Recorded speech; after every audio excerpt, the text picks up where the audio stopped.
Disitulah terucap oleh Rasulullah, mulai hari ini hukum meminum madu haram. Itulah marah Allah tuh Pak. Kok berani mengharamkan yang aku halalkan? Jadi dua orang istri ini tega memfitnah Zainab karena tidak tahan cemburu.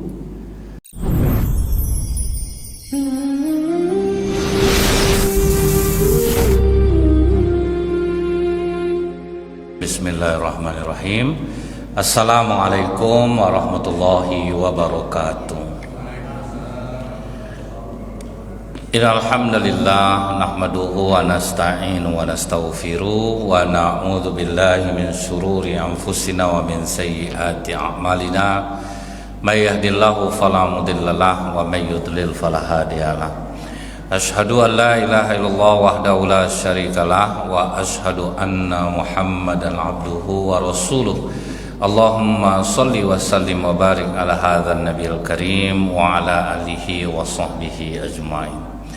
Bapak-bapak pengurus masjid yang saya hormati, alim ulama, tokoh masyarakat, cerdik pandai, Bapak Ibu yang saya muliakan, hadirin hadirat yang semoga kita semua senantiasa dirahmati oleh Allah. Tidak henti-hentinya kita selalu mengawali dengan ucapan Alhamdulillahirabbil alamin, bersyukur atas nikmat yang Allah karuniakan kepada kita sehingga lapang hati jiwa untuk hadir di masjid yang kita cintai ini. Semoga apa-apa yang kita lakukan ini dibalas Allah dengan pahala yang berlipat ganda. Bersolawat kita kepada Rasulullah sallallahu alaihi wasallam dengan ucapan Allahumma sholli ala Sayyidina Muhammad wa ala ali Sayyidina Muhammad. Semoga dengan ringannya lisan kita ini bersolawat, kita mendapatkan syafaat di yaumil akhir kelak. Bapak Ibu yang saya muliakan, kalau kita membaca surat At-Tahrim ayat 1, di situ dikatakan oleh Allah, ya ayuhan nabiyyu lima tuharrimu ma ahallallahu lak. Wahai Nabi, mengapa engkau mengharamkan yang aku halalkan? Kemudian di situ juga dikatakan oleh Allah, apakah kau ingin menyenangkan hati istri-istrimu? Dan Allah Maha Pengampun lagi Maha Penyayang. Jadi kalau kita baca ayat ini Bapak Ibu, kita pun pasti akan bertanya juga, sebetulnya apa yang diharamkan Rasulullah tetapi halal dari Allah? Kenapa kau berani mengharamkan yang aku halalkan? Jadi marah Allah Pak. Jadi asbabun nuzul turunnya ayat ini, Rasulullah mempunyai istri namanya Zainab binti Jahsh. Rasulullah singgahlah ke rumah Zainab ini Pak. Suami datang, dihidangkanlah oleh Zainab segelas madu yang sudah dicampur dengan air. Minumlah Rasulullah madu itu, kemudian bercakap-cakap mesra. Nampaklah oleh Ummul Mukminin Aisyah dari kejauhan. Nengok mesranya Rasulullah dengan Zainab tuh Pak, timbullah rasa cemburu di hati Ummul Mukminin Aisyah. Jadi jangan dikira Bu, cemburu itu bisa diatasi dengan zikir, doa, enggak. Jadi jangan dikira semuanya itu zikir menenangkan jiwa. Betul. Tapi ada hal-hal yang memang menjadi fitrah kita, itu memang tidak bisa untuk kita kesampingkan. Kalau kita mengenal Umar bin Khattab Bu, dia terkenal dengan kepanikannya. Dia suka panik Pak. Padahal tauhidnya tinggi. Itu bawaan-bawaan dasar masing-masing kita ini beda-beda. Ummul Mukminin Aisyah melihat kemesraan Rasulullah dengan Zainab. Pergilah dia ke tempat Hafsah. Hafsah, sinilah dulu. Sakit hati aku nengok Zainab. Coba lah kau tengok. Ditengoklah dari jauh, nampaklah tertawa-tawa. Jadi apa yang kita rencanakan ini Aisyah? Dan perlu Bapak Ibu ketahui, sebelum pernikahan Rasulullah dengan Hafsah anak Umar bin Khattab radhiyallahu anhu. Itu Hafsah sudah diwanti-wanti oleh bapaknya nih Pak. Kau ingat kedudukan Aisyah itu paling tinggi di antara istri-istri Rasulullah. Kau harus kongsi sama Aisyah. Jangan sampai berlawan. Jadi itu yang diingat Hafsah. Nah pas Aisyah ngajak kerjasama nih Pak, langsung mau Hafsah. Apa yang akan kita lakukan Aisyah? Misalnya nanti Rasulullah habis dari rumah Zainab, singgah ke rumah aku atau kau yang duluan, langsung acting ya, tutup hidung kau, katakan bau badanmu kok busuk Rasulullah. Nah, Rasulullah itu kan orangnya wangi. Jadi nanti kalau kata Rasulullah, masa iya Hafsah? Iya ya Rasulullah. Dari mana kau tadi? Dari rumah Zainab. Dikasih minum tadi, ya. Minum apa? Madu. Oh, madu basi ini mungkin. Sepakat kita ya. Makanya bau badan Rasulullah jadinya.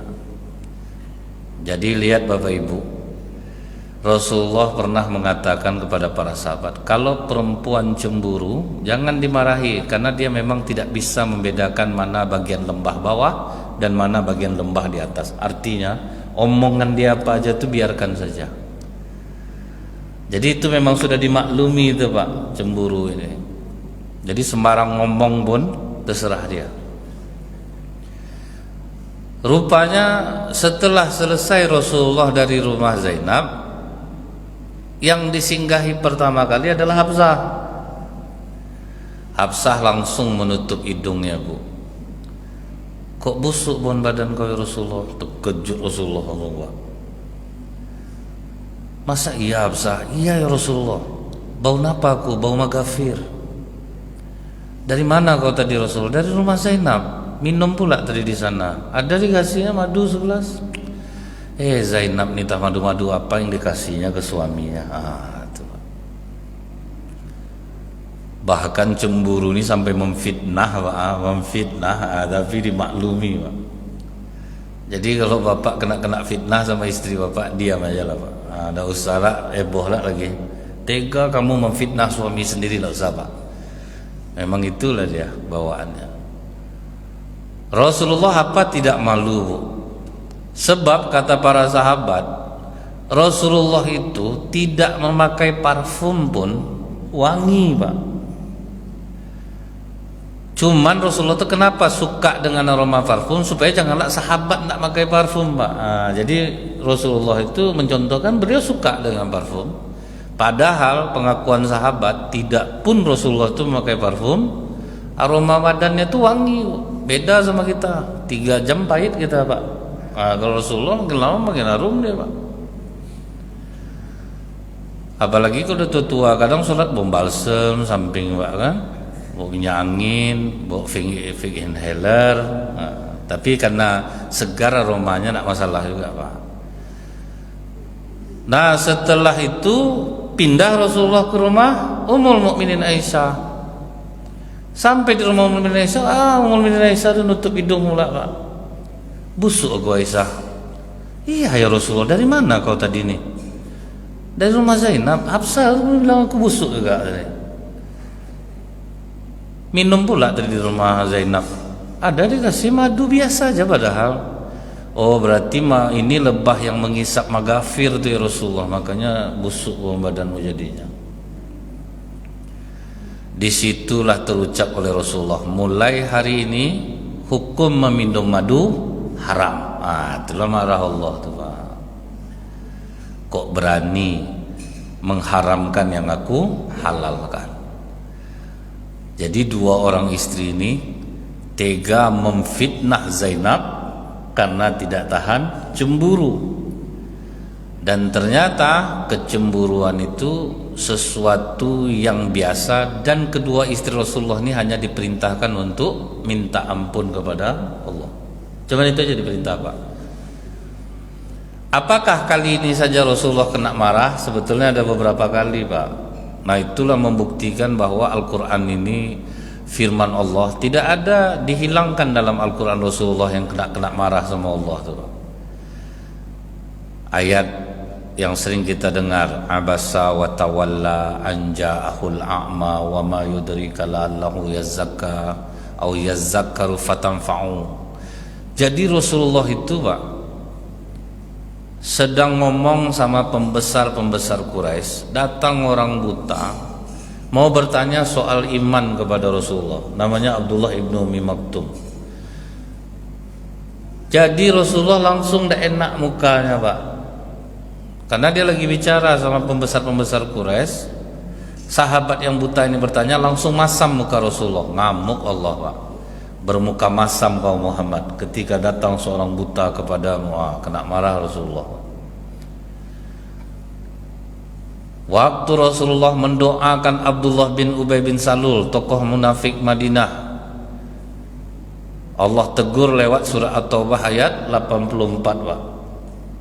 Tidak boleh kau menyolatkan mereka, berdoa di atas kubur-kubur mereka. Karena Rasulullah berdoa di kuburan orang munafik nih Pak, marah Allah. Waktu Rasulullah membebaskan tawanan Badar dengan uang jaminan, turun pula surah Al-Anfal ayat 67, marah Allah. Kok kau terima jaminan mereka, kau tuh nabi ya, sampai gitu Pak, marah Allah. Nah begitu juga ketika Rasulullah mengharamkan madu. Kalau tidak bangkrut tukang madu nih Pak, kalau dapat separuh aja nih ya, tidak tahu asbabun nuzul turun ayat ini, rugi tukang madu sialang Pak, tidak akan laku lagi. Contoh ya Pak ya, hadis yang separuh turun itu tahun besok turunlah balik, itu ada Pak mengenai daging kurban. Tidak boleh menyimpan daging kurban di rumah melebihi 3 hari, harus habis dia Pak. Jadi kalau orang yang dapat hadis ini Pak, dimakannya lah daging kurban itu sebelum 3 hari Pak. Hari keempat stroke Pak, miring langsung mulutnya, gara-gara dia dapat hadis itu separuh. Padahal ada lagi Pak, tahun depannya sahabat bertanya, apakah kita masih sama dengan tahun kemarin ya Rasulullah, tidak boleh menyimpan daging lebih 3 hari di rumah? Kata Rasulullah, tahun kemarin itu orang sedang kesulitan, jadi aku ingin kalian mensedekahkan daging di rumah kalian dan kalian makan secukupnya. Tapi kalau sekarang kalian mau menyimpan, kalian mau sedekahkan, kalian makan, silahkan. Nah, jadi dibolehkan menyimpan. Nah, kalau sempat dapat hadis yang pertama ya lewat tuh Pak. Berapa orang yang darah tinggi hari keempat dibuatnya itu Pak, kolesterol naik dibuatnya, itu dibolehkan menyimpan. Nah kemudian kalau kita lihat lagi Pak di ayat yang ketiga, dan ingatlah ketika secara rahasia Nabi membicarakan suatu peristiwa kepada Hafsah, padahal ini rahasia. Hafsah menceritakan peristiwa itu kepada Aisyah, dan Allah memberitahukan peristiwa itu kepada Nabi, sehingga nantinya di ayat yang terakhir ini, di ayat yang ketiga yang terakhir, Hafsah bertanya kepada Rasulullah, siapa yang telah memberitahukan hal ini kepadamu ya Rasulullah? Dijawab oleh Rasulullah, yang memberitahukan kepadaku adalah Allah yang maha mengetahui, maha teliti. Nah, yang ketiga ini Pak, Rasulullah itu punya istri paling cantik, paling muda, yang terakhir namanya Maria binti Qobtiyah. Dan dari Maria binti Qobtiyah inilah Rasulullah dapat anak namanya Ibrahim. Dan semua istri Rasulullah cemburu kepada Maria disebabkan dia punya anak. Rasulullah ini pun suka bercanda juga Pak. Tiap sore digendongnya anak laki-laki itu lewat rumah istri-istrinya, semua menutup pintu.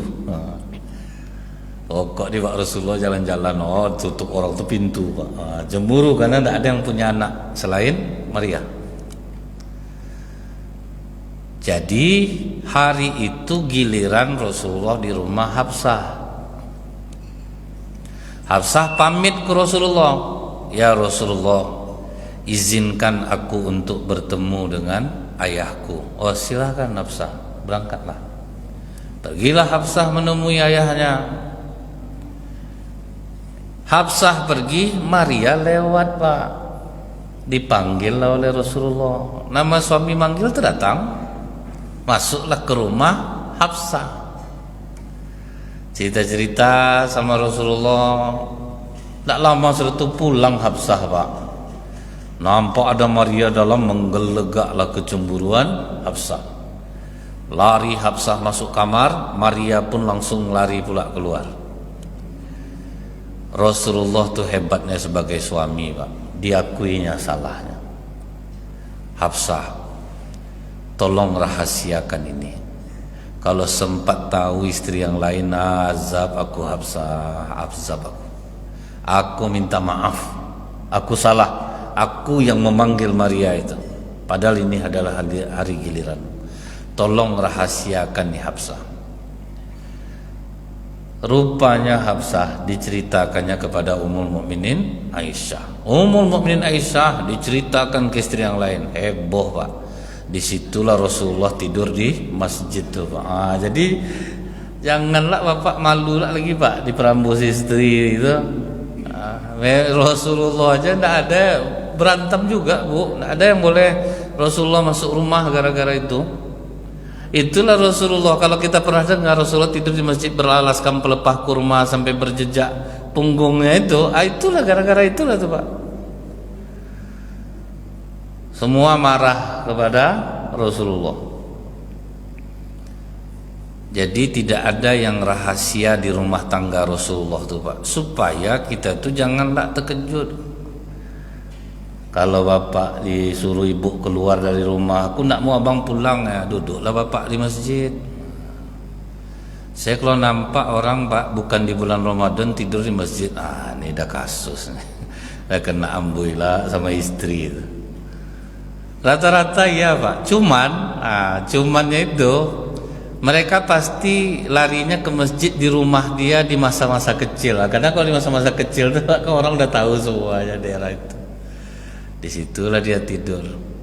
Apa masalah kalau tidak pulang nih? Biasalah Ustaz, HP diperiksa, tidurlah di masjid. Nah, Rasulullah waktu tidur di masjid itu, Pak, habis Rasulullah memimpin sholat langsung masuk ke dalam. Dipesankan Rasulullah lah, Bilal, jangan ada izinkan siapapun yang mau bertemu dengan aku. Jadi ada kalanya kita itu sendiri, Pak, merenung. Tapi Umar tidak putus asa, Pak. Tetap dia berusaha untuk bertemu dengan Rasulullah karena dia tahu ini masalah dengan anaknya. Dan kalau masalah dengan Hafsah ini, Pak, bukan sekali ini aja, Pak, masalahnya tuh. Masalah dengan Hafsah ini, Bu, ya, Rasulullah sampai istri Umar bin Khattab berani melawan Umar itu, Pak, gara-gara Hafsah melawan ke Rasulullah. Tapi ini bukan suatu hal yang jelek, ya, Bu, ya. Biasanya istri Umar bin Khattab ini sangat menghormati Umar dan tidak pernah membantah walaupun Umar salah. Tapi kali ini melawan dia. Apa kata Umar, kok berani kau melawan aku sekarang? Hafsah anak kau itu istri Rasulullah tuh, tanya sama dia, dia tidak melawan ke Rasulullah. Terkejut Umar, Pak. Jadi Hafsah ada melawan ke Rasulullah. Bagaimana kalau dia dikutuk oleh Allah nanti? Pergilah Umar ke rumah Hafsah. Hafsah, apakah betul dikatakan ibumu bahwa kau ada melawan kepada Rasulullah? Namanya keluarga suami istri tentu adalah kami kelahi, ya. Cuman tidak seperti yang ayah bayangkan. Rasulullah itu biasa seperti itu, ayah. Nanti dinasihatinya kami biasa aja melawan itu, ayah. Dan Rasulullah tidak pernah sampai menghukumi kami ketika kami membantah dia. Sejak itulah Umar pasrah kalau kena amuk sama istri itu. Jadi waktu Khalifah Umar sudah naik puncak kepemimpinan, adalah seorang sahabat diamuk oleh istrinya, Pak. Berani kau melawan abang, ya, abang lapor kan kau ke Khalifah Umar. Malah ditantangnya, lapor lah, tidak takut aku. Pergilah dia dengan semangat ke rumah Khalifah Umar. Sampai di pintu, untung belum terketuk lagi Pak, terdengar Khalifah Umar sedang kena amuk sama istrinya Pak. Sama aku nih. Dan ditengoknya, ada nak marah Khalifah Umar? Rupa ndaklah ada marah Pak. Ndak jadilah ngapa ngadu nih. Pas dia mau membalik, pas Khalifah Umar mau buka pintu, kau mau kemana? Rencana tadi mau menemuimu Khalifah, tentang aku kena amuk sama istri aku. Rupa sampai sini tadi terdengarlah kau kena amuk lah sama istri kau, dan kau diam aja. Kata Umar, biasa tuh, sampai itu Pak. Jadi masalah dengan Hafsah nih memang sering Pak, tetapi tidaklah yang membahayakan. Cuman kali ini Bu, itu agak sedikit membahayakan bagi Hafsah, sehingga Rasulullah menalak Hafsah karena membongkar rahasia Rasulullah. Rasulullah menalak Hafsah, Allah membela Hafsah. Turunlah surah At-Talaq ayat 1 tuh Pak. Itu ditegur Allah, istri kau tuh bukan mengerjakan perbuatan keji, jangan suruh keluar dari rumah. Cemburu itu biasa rupanya Pak. Tidak boleh, jangan usir dia keluar dari rumah. Datanglah malaikat Jibril, Hafsah itu adalah istrimu di surga ya Rasulullah. Di balik kecemburuannya itu dia penulis Al-Quran Pak. Hafsah ibadahnya kuat. Jadi Allah itu banyak pertimbangannya itu Pak. Mungkin di sisi ini kita kurang, di sisi ini lebih. Itulah yang dikatakan Rasulullah tuh, ittaqillah haitsuma kunta wa anbi sayatal hasanata tamhuha wa khaliqin nasa bi khuluqin hasanin. Takutlah kalian kepada Allah di mana saja kalian berada. Iringilah perbuatan buruk dengan perbuatan baik, karena perbuatan baik bisa menghapus perbuatan buruk. Allah tuh memaklumi Pak, kita ini tidak akan bebas dari keburukan, tapi harus imbangilah dengan kebaikan. Jadi kadang kita mungkin tidak suka sama orang dari sisi ini, tapi di mata Allah di sisi lain dia rupanya berlebih dia Pak. Waktu Umar tidak mau ditemui oleh Rasulullah tuh Pak, sampai Umar ngomong di luar pintu tuh Bu, ya Rasulullah, aku tahu anak aku yang buat masalah hingga kau seperti ini. Akan kupancung Hafsah kalau kau mengizinkan aku. Langsung dibuka Rasulullah pintu, masuk Umar. Hafsah adalah istriku di surga, dan Allah telah menegur aku, berkenan aku dengan menalak Hafsah. Pas ditengok Khalifah Umar, ditengok Umar bin Khattab, berjejak punggung Rasulullah. Raja Kisra ya Rasulullah, tidur enak, pakaian megah, sementara kau seperti ini ya Rasulullah. Situlah menangis Umar nengoknya. Kata Rasulullah, bagian kita di akhirat Umar, di dunia biarlah untuk mereka. Itulah Pak. Tetapi Pak, di dalam surah At-Tahrim ini dijadikan oleh Allah pelajaran bagi istri Rasulullah dengan mengisahkan tentang istri Nabi Nuh dan istri Nabi Lut di surah At-Tahrim ayat ke-10. Daraballahu mathalan lil ladzina kafaru imra'atan Nuh wa imra'atan Lut kanata tahta 'abdaini min ibadina shalihain faqanatahuma falam yughniya anhuma minallahi syai'an wa qila adkhulal nara ma'ad dakhilin. Allah membuat perumpamaan bagi orang-orang kafir, istri Nuh dan istri Lut. Keduanya berada di bawah pengawasan dua orang hamba yang soleh di antara hamba-hamba kami. Lalu kedua istri itu berkhianat kepada kedua suaminya, tetapi kedua suaminya tidak dapat membantu mereka sedikit pun dari siksa Allah.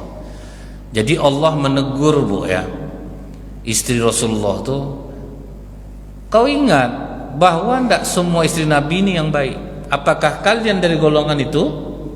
Istri Nuh, istri Lut, walaupun suaminya Nabi, tapi kedua istrinya mengkhianatinya. Ingat saya dulu Bu ya, ada imam masjid di Pekanbaru nih, suara bagus, orangnya taat Pak, tapi istri jahat. Diberhentikan dia jadi imam, tak busuk kami belakang jadi makmum Pak Imam. Istri Pak Imam parah, ngantar anak pakai celana Hawaii-nya kadang. Tak mau berjilbab bu, akhirnya suami kena dia pak. Di mana jadi imam diberhentikan orang, mati muda imam tu jadi pak. Dah meninggal dia. Mungkin kemana pergi, akhirnya istrinya menghancurkan dia jadi ya. Jadi jangan sampai kita mengira bu ya, tidak diajarnya istrinya, bukan tidak diajar pak, cuman istrinya ini memang bandel dan dia mungkin sama amalannya pengen sama dengan Nabi Nuh. Nabi Nuh itu sejahat apapun istrinya dia tidak terpikir untuk menceraikannya pak. Jadi kalau belum separah istri Nabi Nuh istri bapak, sabar-sabarlah dulu pak. Bayangkan bu ya, 500 tahun Nabi Nuh itu berdakwah, pengikutnya cuma 70 orang pak. Sebab apa? Istrinya yang membuat patah dakwah dia tuh. Selesai Nabi Nuh ceramah, dialah ceramah pak, nggak usah kalian dengar suami aku tuh.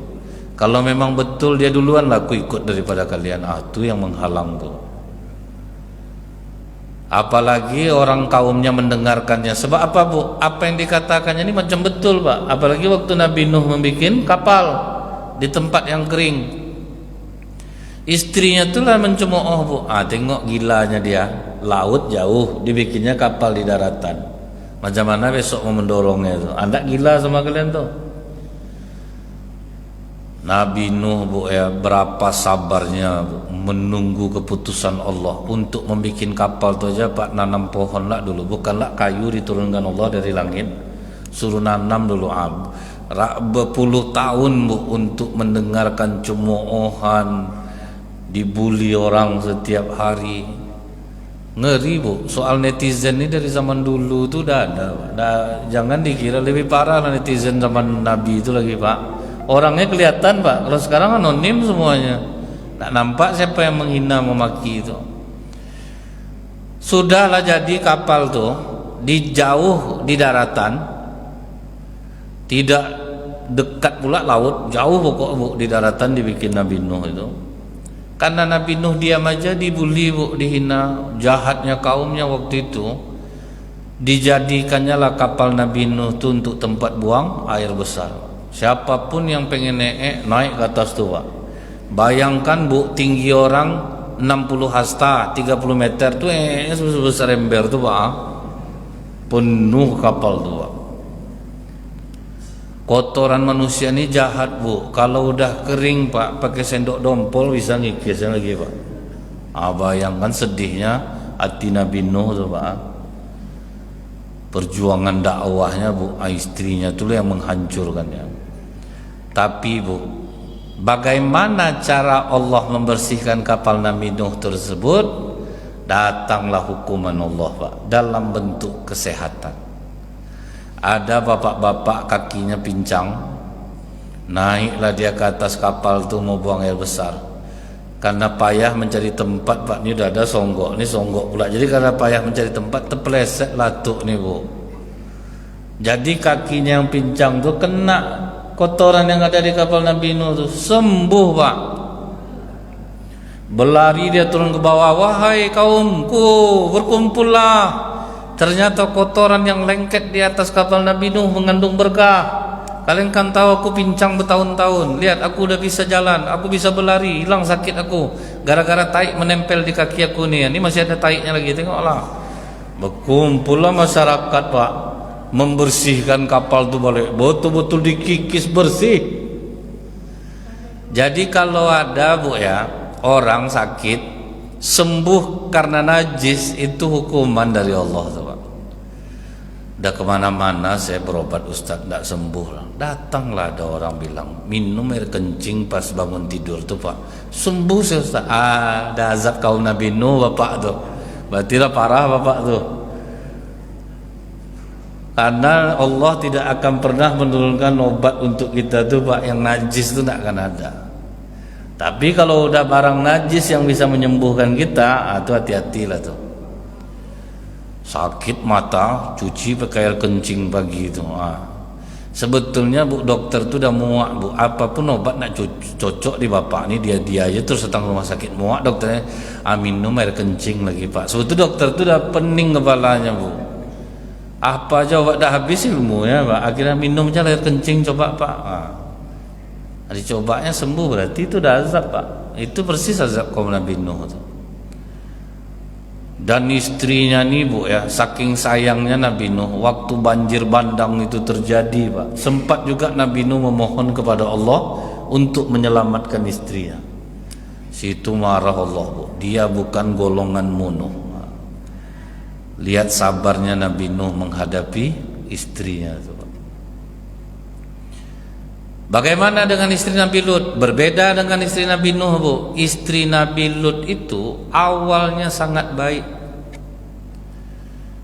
mau hidup apa adanya, rela hidup susah dengan Nabi Lut. Nah, ini tipe kena goda uang nih Bu. Kita akan tahu Pak, kaum Nabi Lut itu suka sesama jenis. Siapapun laki-laki yang lewat kampung Sadum itu Bu ya, nah itulah maka dijadikan Sodomi nama itu, karena kampungnya kampung Sadum. Diperkosa sama laki-laki kaum Nabi Lut tuh. Dia sama dia tidak mau, tapi kalau orang luar masuk diperkosa. Akhirnya tidak ada lah stok laki-laki lagi Pak untuk mereka perkosa. Sampailah hukuman itu kepada Nabi Lut dan kaumnya. Istri Nabi Lut ini didatangilah oleh seorang nenek-nenek. Boleh minta air nak? Boleh nek, dikasih istri Nabi Lut air, langsung dimuntahkannya. Deh kau cantik, air di rumah kau ni tidak layak diminum. Deh tengoklah rumah kau ni, payah kau sama Lut, tapi aku mencintai dia nek, aku rela hidup bersamanya apapun yang terjadi. Nenek bukan menghasut kau untuk pisah sama Lut, cuma apa ndak pengen kau hidup senang, merubah ekonomi. Nenek mau menawarkan pekerjaan mudah untuk kau. Pekerjaan apa maksud nenek? Orang kaum kita ini kan suka sama laki-laki, dan nenek ada dapat kabar ada orang laki-laki diam-diam suka belajar kepada Lut di malam hari. Kau dengar aja informasi dia pulang lewat mana, kau sampaikan nanti ke nenek, dapat kau 1 koin emas. Cuman itu aja tugasnya, dapat 1 koin emas. Terpengaruhlah dia Pak. Itulah bahayanya duniawi ini ya Pak ya. Yang nenek itu pergilah ke kaumnya, aku udah berhasil menguasai istri Lut, tapi ingat, untuk 1 informasi kalian harus kasih aku 2 koin emas. Rupa dah lama tukang pakang nih Pak. Jadi nenek ini nembak di atas kuda dia Pak. Nerima bersih dia. Oke nek, pokoknya kalau ada informasi 2 koin emas. Mulailah sejak saat itu Pak, asal ada laki-laki, pura-pura duduk, istri Lut di sana. Nanti pulang mau lewat di mana? Dapat deh informasi itu, kasih tahunya ke nenek tuh, dapat 1 koin emas. Jadi asal laki-laki belajar tempat kaum Lut diperkosa. Cuman ekonominya berubah Pak. Nabi Lut kaget juga. Dari mana kau mendapatkan ini? Tenang aja lah bang, pokoknya hidup kita berubah, kita tidak susah dulu. Aku ada kerjaan sekarang. Jadi Nabi Lut pun Bu tidak tahu kalau istrinya yang berkhianat itu. Akhirnya tibalah hukuman untuk kaum Lut. Nyamarlah malaikat Jibril sama malaikat Mikail jadi anak muda yang tampan. Dan sengajalah singgahnya di pintu kota itu Pak, biar ada yang melihat. Biar ada yang melihat. Jadi dia bertanya pas pula sama anak perempuan Nabi Lut. Waduh gawat ini, kalian datang pada saat yang tidak tepat mencari suamiku. Katakanlah kepada bapakmu. Nabi Lut pun tidak tahu bahwa ini malaikat Pak. Macam mana lah aku mau melindungi kalian ya. Laki-laki kaum aku ini dia cinta betul sama laki-laki. Ajak aja lah kami ke rumah kau Lut. Datanglah berdua tuh, kunci pintu semua. Nabi Lut cemas Pak. Istrinya menengok laki-laki, wah ini ganteng-ganteng, ini tidak bisa 1 koin emas ini. Minta 2 nih, berarti 2 4. Pergilah dia ke tempat nenek tuh, udah sengaja diperdengarkan malaikat Jibril nanti di mana dia mau lewat ini. Nek, ini betul-betul ganteng betul nih nek. Aku tidak mau dibayar 1 koin emas 1. aku mau dibayar 2 koin. Nah, nenek itu bu dipakangnya lah lagi pak, diolahnya lah kaum Lut tuh, dimintanya 4 satu pak kan, nah, jadi 2 untuk dia. Setuju kaum Lut, sampailah nenek itu menjawab, ini ganteng betul, tidak pernah kalian mendapatkan laki-laki setampan ini. Akhirnya tidak sabar mereka, itulah dikepungnya rumah Nabi Lut. Cemas Nabi Lut, aku tidak bisa lagi melindungi kalian. Barulah di situ malaikat Jibril mengatakan, jangan khawatir Lut, aku Jibril dan ini Mikail, bukakan pintu itu Lut. Begitu dibuka, dikembangkan malaikat Jibril, sayapnya pak buta semua, tapi masih tetap juga melawan pak. Itu bandelnya kaum Lut tuh, udah buta aja bu tetap melawan. Akhirnya suruh malaikat Jibril, tinggalkan Lut sebelum subuh dan jangan melihat ke belakang. Nah waktu di jalan tuh Nabi Lut, tunggu dulu, istri aku masih di belakang. Istri kau sudah ditetapkan bahwa dia tertinggal. Jadi jangan kau pikirkan istri kau Lut, dialah selama ini yang mengkhianati dirimu. Jadi bapak yang percaya betul pak sama istri pak, hati-hati bapak nih pak. Tapi saya tidak menakut-nakutkan nih pak. Ini udah terjadi masalah, takut sejarah ini berulang balik pak. Kalau ada perubahan di rumah pak, tanya pak, dari mana dapat duit? Masalah abang udah pensiun nih dek, dari mana kau dapat duit ini? Misalnya gitu. Cuma kalau saya tengok pak ya, tidak ada rasanya istri sejahat ini lagi gitu. Cuman yang membunuh suaminya ada bu, macam di Medan dulu pak ya, dia sendiri yang mendalangi pembunuhan suami, rupa lebih dari istri Lut lagi pak. Jadi hati-hatilah bapak pak. Kemudian di ayat yang ke-11 Allah memuji istri Fir'aun pak. Wa daraballahu mathalan lil ladzina amanu imra'ata fir'aun, dan Allah membuat perumpamaan bagi orang-orang beriman istri Fir'aun. Laki jahat, istri beriman kepada Allah. Jadi bu ya, Fir'aun itu untuk mendapatkan istrinya ini bukan mudah pak. Istrinya pertama udah meninggal bu, anak perempuannya udah besar. Jadi dia mau menikah lagi itu, diadakannya lah kontes kecantikan se-Mesir, dan semua perempuan remaja harus ikut. Dari penyeleksian itu bu, mengerucut, terpilihlah satu wanita namanya Aisyah binti Mumtazib. Jadi Miss Universe itu bu, pertama kali Fir'aun lah yang mengadakan itu pak. Kontes kecantikan itu Fir'aun lah yang mengadakan pertama. Setelah Aisyah menang bu, datanglah Haman ke rumah orang tuanya. Selamat bapak ibu, anak bapak akan menjadi istri Tuhan kita Fir'aun. Bapaknya orang beriman, maknya orang beriman.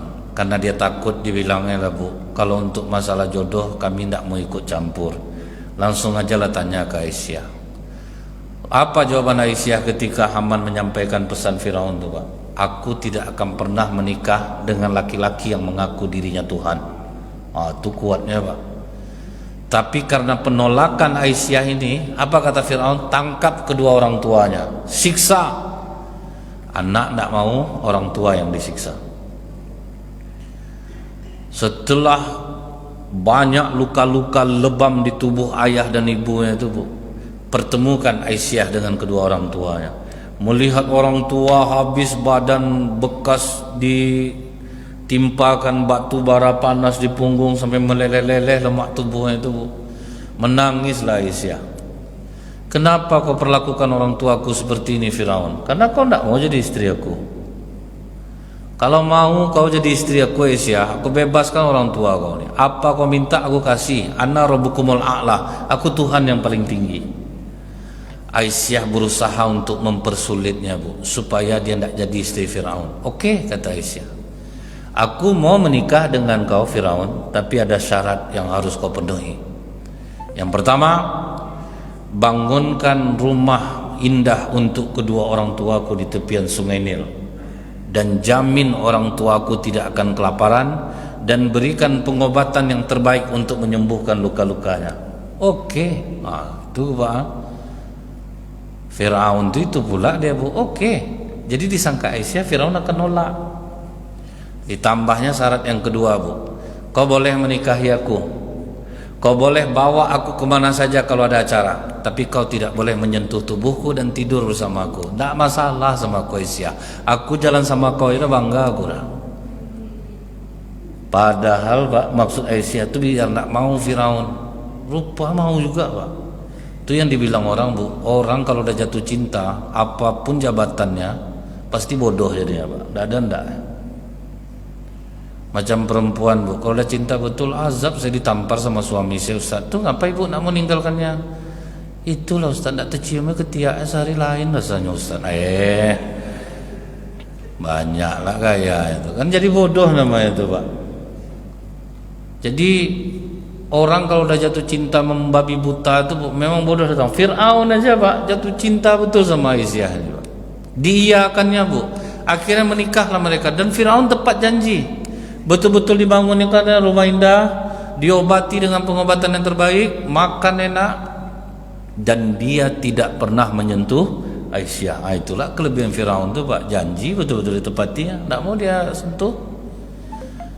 Cuman lama-lama terasa rugi juga Firaun. Azab aku sama anak nih, duit aku habis, megang tak dapat Pak. Akhirnya Firaun mulai menggoda Aisyah. Aisyah pun takut Bu, berdoalah kepada Allah. Ini doa Aisyah di dalam surah At-Tahrim Pak. Rabbi bnili indaka baitan fil jannah wa najjini min fir'auna wa amalih wa najjini minal qaumiz zalimin. Ya Tuhanku, bangunkanlah untukku sebuah rumah di sisimu dalam surga, dan selamatkanlah aku dari Fir'aun dan perbuatannya, dan selamatkanlah aku dari kaum yang zalim.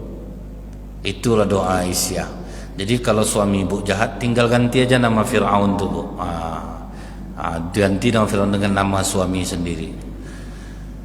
Tahu Bapak cara Allah mengabulkannya dalam riwayat? Diserupakan Allah wajah iblis dengan Aisyah untuk menemani Fir'aun. Itulah cara Allah menyelamatkan Aisyah dengan doanya ini Pak. Terselamatkanlah Aisyah, tidak pernah tersentuh oleh Fir'aun. Makanya Aisyah ini dijadikan contoh bagi orang beriman. Kadang suami jahat, istri baik. Kadang istri jahat, suami baik. Jadi kita tidak bisa menjudge orang Pak. Jangan disalahkan suaminya kalau istrinya jahat, jangan pula salahkan istrinya kalau suaminya jahat. Tetapi Bu, akhirnya Fir'aun mengetahui bahwa Aisyah ternyata beriman dengan Nabi Musa alaihissalam. Hilang rasa cinta Fir'aun, dibawanya Aisyah ke padang pasir, dipancangnya besi 4, kemudian diikatnya tangan dan kaki Aisyah, dihadapkannya wajahnya ke matahari yang sangat panas supaya hancur mukanya. Tapi Allah perintahkan malaikat Jibril, bentangkan sayapmu Jibril agar jangan panas itu menyentuh kulit Aisyah. Beberapa hari kemudian Fir'aun balik lagi, ditengoknya tubuh istrinya utuh biasa saja Pak, seperti tidak terkena apa-apa. Akhirnya diturunkannya Bu, diancamnya dengan batu besar. Kau kalau tidak mau menyembah aku Aisyah, aku lemparkan batu ini ke kepalamu. Belum sempat batu itu menyentuh kepala Aisyah, Allah perintahkan malaikat mau cabut nyawa Aisyah agar jangan dia terasa batu itu menimpa di kepalanya. Nah inilah yang membuat istri-istri Rasulullah akhirnya Bu, sejak saat itu tidak ada lagi yang berani untuk menyakiti hati Rasulullah SAW. Subhanakallahumma bihamdika asyhadu an la ilaha illa anta astaghfiruka wa atubu ilaik. Assalamualaikum warahmatullahi wabarakatuh.